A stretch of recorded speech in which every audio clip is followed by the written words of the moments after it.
ওর নানি আরো একটা পুতুল এনে দিছে, পুতুল পায় মাইয়া যে এত খুশি। দুইটা পুতুল নিয়ে সারাক্ষণ এখানে বসে পাটি ফেলে বসে বসে মোবাইল টিপবে। আর এই যে পুতুল দুটোকে এখানে বসে রেখে, ছোট ঘর তো, তো জায়গা কম, সেজন্য এভাবে মেয়েটা আমার অনেক কষ্ট করতেছে। কি করার, যতই হোক না নানি, কিছু করার নেই।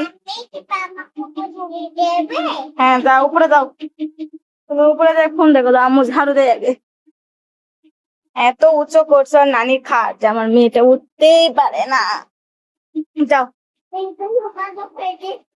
হ্যাঁ, আসলে ঘরটা অনেক ছোট তো, সেই জন্য ময়লা হয় খুবই।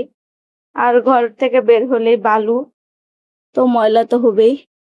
সেজন্য গোসল দিব, তো ভাবলাম যে না, ঘরটা ঝাড়ু দিয়েই যায়, গোসলটা দেই।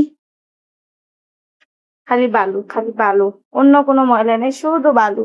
আর এগুলো তো মেহেন্দি ডাটা। যতই হোক বসে থাকলে তো আর হবে না, মার ঘর হোক কাম তো করতেই হবে, যেখানে যান আপনি।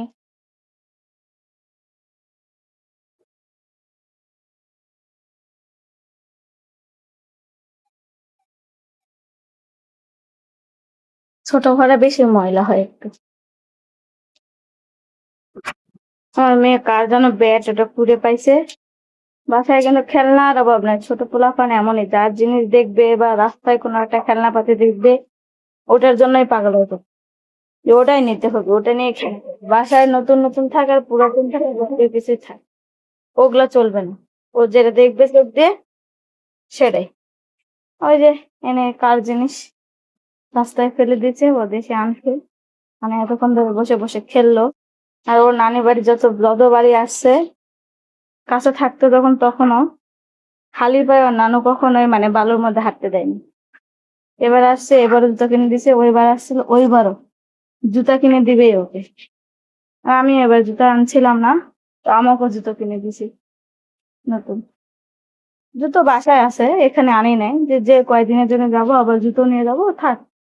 তো ওই যে আমার আব্বু চিল্লাচিল্লি করতেছে যে খালি পায়ে হাঁটলে পা ক্ষয়ে যাবে। আসলে বাবা মারা যত কষ্ট করুক না কেন, কিন্তু কোনো বাবা মাই কেন তার সন্তানেরা কষ্ট পায়, তার পা কিন্তু ক্ষয়ে যাচ্ছে, কোনো সমস্যা নেই, কিন্তু আমাদের পা যেন না ক্ষয় সেই চিন্তা।